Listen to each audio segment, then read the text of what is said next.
Yes, students. The question number 20, miscellaneous exercise straight line. If the sum of perpendicular distance of a variable point pxy given है pxy, क्या given है आपको? Some question ये है, question number 20. If the sum of perpendicular distance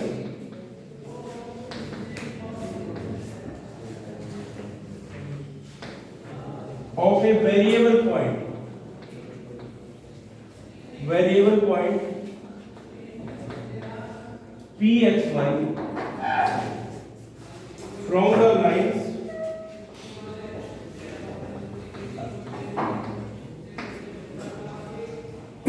x plus y minus 5 equal to 0 and 3x minus 2y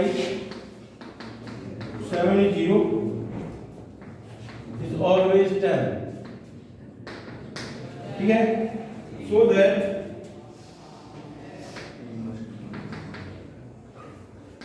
P must move on a line. जो सम of the distances यानी perpendicular distance का सम है वो always 10 रहता है. कुछ नहीं है, एक पॉइंट P उसका इस लाइन से और सेकंड लाइन से परपेंडिकुलर डिस्टेंस. परपेंडिकुलर डिस्टेंस कैसे निकालते हैं? एक पॉइंट से एक लाइन पर, जैसे ये है pxy है, लाइन ये है. Perpendicular distance from point two the line को फार्मूला को लिखवाया था. मान लीजिए ये एक पॉइंट है x1 y1, पूरी लाइन है ax plus by 0. Perpendicular distance from point two the line होता है ax1 plus by1 plus c mod a square plus b square square root divided by. ये आप लगाएं यहाँ पर, और यहाँ पे देखो पहला परपेंडिकुलर डिस्टेंस जो है यहाँ से a क्या होगा 1 ax1 यानी x plus y माइनस 5 ये आएगा, क्योंकि a और b तो 1 है, ये x1 y1 हो गए, वो फार्मूला हम लगा रहे हैं. अपॉन में a स्क्वायर मॉड करिए a square plus b square 1 square plus 1 square. इसका सम सेकंड इसी तरह से परपेंडिकुलर डिस्टेंस निकालना है, पॉइंट सेम यही लेना है. ये है 3x 2y 7 0.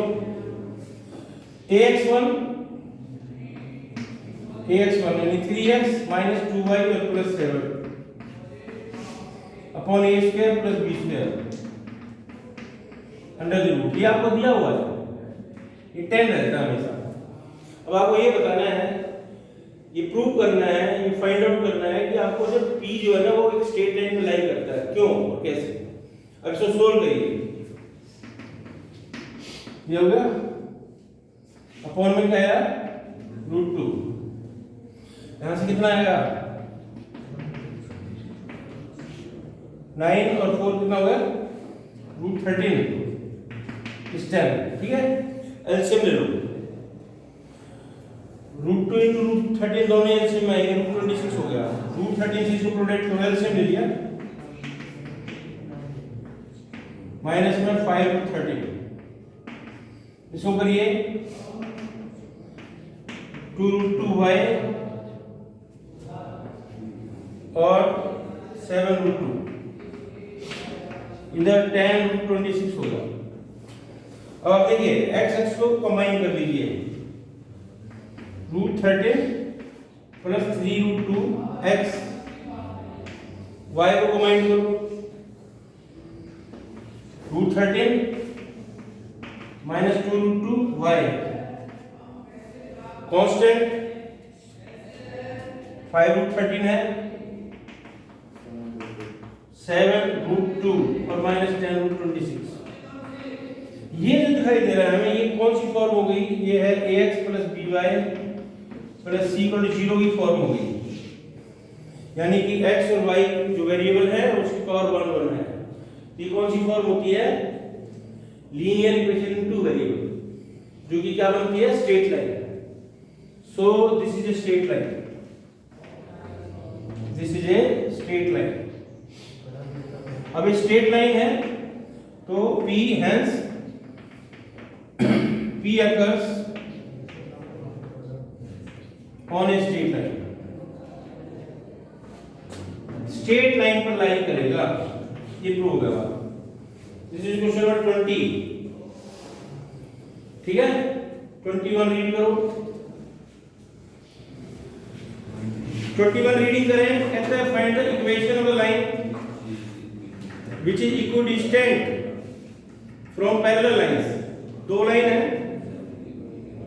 ठीक है, उनके मिड में, इक्विडिस्टेंट तो मिड ही होगा ना, उसके मिड में एक लाइन है, वो आपको फाइंड आउट करनी है, वो क्या होगा। देखिए question number 21।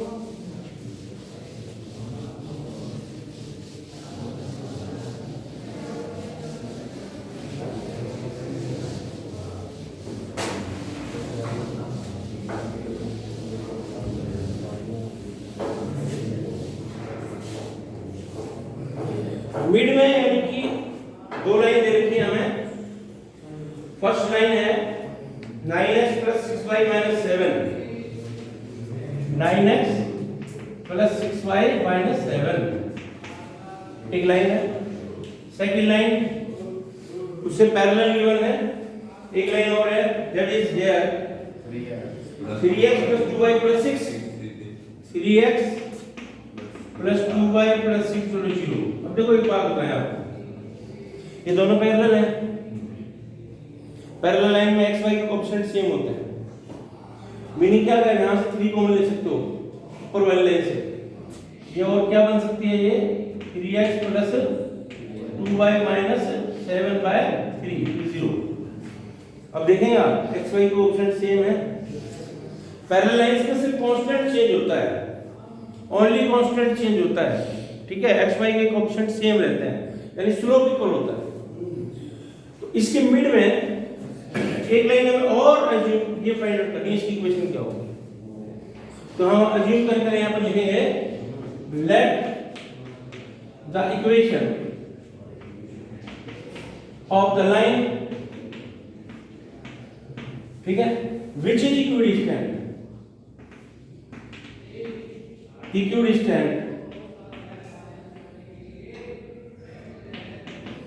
from given two lines L1 and L2। इसका L1 नाम रखिए, इसका L2, और that line is L। is L क्या लेना है इसकी, वो आपको लेना ही होगा, 3x plus 2y सेम लेना होगा। कांस्टेंट चेंज होता है, वो प्लस के ले लीजिए। ये हमने लाइन एज्यूम कर लिया, 3x plus 2y और प्लस के इक्वल टू 0। क्योंकि ये इक्विडिस्टेंट है तो इनका जो परपेंडिकुलर डिस्टेंस बीच में है वो इक्वल होगा। ये डिस्टेंस सेम होगा, ये डिस्टेंस होगा और ये डिस्टेंस होगा, ये सेम होगा, इक्विडिस्टेंट है, ठीक है। दो पैरेलल लाइंस के बीच में डिस्टेंस फाइंड करने का फॉर्मूला क्या होता है, देखो। दो पैरेलल लाइंस, क्योंकि ax plus by plus c1, क्योंकि x y कोएफिशिएंट तो सेम होते हैं, कांस्टेंट चेंज होता है। ax plus by plus c2, इनके बीच में अगर आप परपेंडिकुलर डिस्टेंस फाइंड कर रहे हैं तो होता है c1 minus c2 mod upon a square plus b square under root। ये फॉर्मूला होगा। अब आप इस फॉर्मूले में लगा करके ये डिस्टेंस निकालो, ये डिस्टेंस निकालो, दोनों डिस्टेंस इक्वल होंगे। तो पहले दो में निकाल रहे हैं, फर्स्ट टू में क्या आएगा, परपेंडिकुलर डिस्टेंस फर्स्ट कितना होगा a। अब देखो हम देख रहे formula c1 minus c2, c1 minus c2। आप किसी को c1 ले सकते हो, किसी को c2 से कोई प्रॉब्लम नहीं, क्योंकि मॉड में आना है। मैंने k को ले लिया c1, उसको c2 प्लस में हो गया upon a square plus b square. a भी सेम होंगे, 3 और 2 है, 9 प्लस 4। ये फर्स्ट परपेंडिकुलर डिस्टेंस आ गया। सेकंड परपेंडिकुलर डिस्टेंस निकालो इन दोनों के बीच में, C1 minus C2 C1 minus C2 upon A square plus B square, तो सेम ही होगा। ये दोनों इक्वल हैं अकॉर्डिंग क्वेश्चन, ये दोनों सेम होंगे। K प्लस 7/3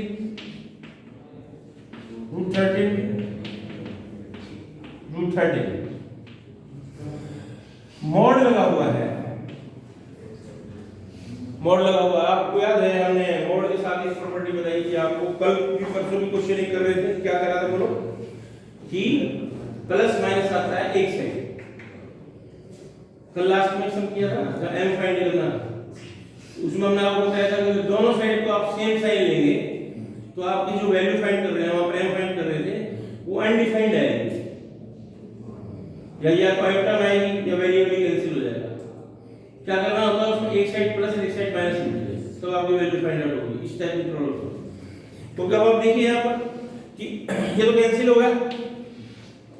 अगर अब मैं जैसे मॉड हटाया, मैंने एक साइड प्लस माइनस लगा दिया, अगर आप दोनों साइड प्लस लेके चले तो क्या कैंसिल ही हो गया। एक साइड क्या करना है, नेगेटिव लेना है, एक साइड पॉजिटिव लेना है, अपोजिट साइड लेना है। k प्लस 7/3 प्लस 6 कितना आया, 2k 6 प्लस 6 माइनस 7/3 कितना हुआ, k आया 11/6। तो वो जो इक्वेशन है, रिक्वायर्ड इक्वेशन, वो क्या बनी, plus 2y 0, this one is, ठीक है, ध्यान समझिए इसको। ये तो आपके पास वीडियो पहुंच जाएगी, नोट करो या ना करो, ठीक है। अगला सम रीडिंग करो, और भी इंपोर्टेंट है, ध्यान से पढ़िए next sum.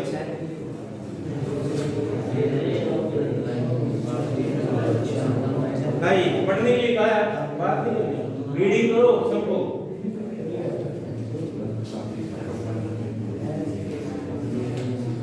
What he says, a ray of light passing through the point 1, 2,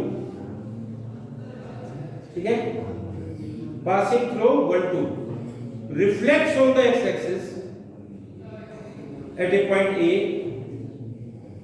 and the reflected ray passing through the point 5, 3. Find coordinate of it, ठीक है। क्वेश्चन पढ़ा आपने,